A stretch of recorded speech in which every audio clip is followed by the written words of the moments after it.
അയൽരാജ്യമായ പാകിസ്ഥാനുമായി സംഘർഷം നിലനിൽക്കുന്ന സാഹചര്യത്തിൽ രാജ്യം സ്വീകരിക്കുന്ന എല്ലാ തീരുമാനത്തിനുമൊപ്പം നാം എല്ലാവരും അണിചേരുക എന്നത് ഏറ്റവും പ്രധാനമാണെന്ന് മുഖ്യമന്ത്രി പിണറായി വിജയൻ. എല്ലാ സ്ഥിതിഗതികളും നേരിടാൻ സംസ്ഥാനം സജ്ജമായി കഴിഞ്ഞു. എന്റെ കേരളം പരിപാടി നേരത്തെ തീരുമാനിച്ചതാണെന്നും പിണറായി വിജയൻ പറഞ്ഞു. വാർഷികാഘോഷങ്ങളുടെ ഭാഗമായി സമൂഹത്തിലെ വിവിധ മേഖലകളിലെ വ്യക്തികളുമായി നടത്തുന്ന മുഖാമുഖം പരിപാടിയുടെ ഉദ്ഘാടനം കണ്ണൂർ ദിനേശ് ഓഡിറ്റോറിയത്തിൽ നിർവഹിക്കുകയായിരുന്നു പിണറായി വിജയൻ.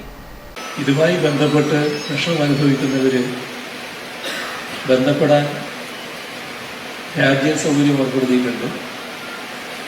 നമ്മുടെ സംസ്ഥാനം നിരവധി അന്വേഷണങ്ങൾ വരുന്ന സാഹചര്യത്തിൽ പ്രത്യേകമായ സംവിധാനം രേഖപ്പെടുത്തുകയും അത് പരസ്യപ്പെടുത്തുകയും ചെയ്തിട്ടുണ്ട്. ഇപ്പോൾ നടക്കുന്ന സംഘർഷങ്ങളിൽ രാജ്യത്തിനൊപ്പം അണിനിരക്കുകയാണ് എല്ലാ ഇന്ത്യക്കാരും ചെയ്യേണ്ടതെന്നും പാകിസ്ഥാൻ ആക്രമണ ശ്രമങ്ങളെ രാജ്യം നല്ല രീതിയിൽ പ്രതിരോധിക്കുന്നുണ്ടെന്നും മുഖ്യമന്ത്രി പിണറായി വിജയൻ പറഞ്ഞു. കണ്ണൂരിലെ സർക്കാർ വാർഷികാഘോഷ പരിപാടിയിൽ സംസാരിക്കുകയായിരുന്നു മുഖ്യമന്ത്രി.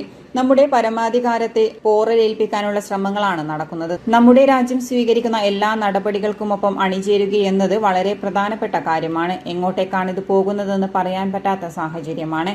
അയൽ രാഷ്ട്രങ്ങളുമായി നല്ല ബന്ധം തുടരണമെന്നാണ് ആഗ്രഹിക്കുന്നത്. എന്നാൽ പാകിസ്ഥാൻ വിപരീത ദിശയിലാണ് കാര്യങ്ങൾ നീക്കുന്നത്. അവിടെ നിന്നും ഇന്ത്യയെ ലക്ഷ്യം വെച്ചുള്ള നീക്കം നടക്കുകയാണ്. രാജ്യം അത് നല്ല രീതിയിൽ പ്രതിരോധിക്കുന്നുമുണ്ട്. അതിനൊപ്പം പൂർണ്ണമായി അണിനിരക്കുകയാണ് എല്ലാ ഇന്ത്യക്കാരും ഇപ്പോൾ ചെയ്യേണ്ടതെന്നും മുഖ്യമന്ത്രി പിണറായി വിജയൻ പറഞ്ഞു.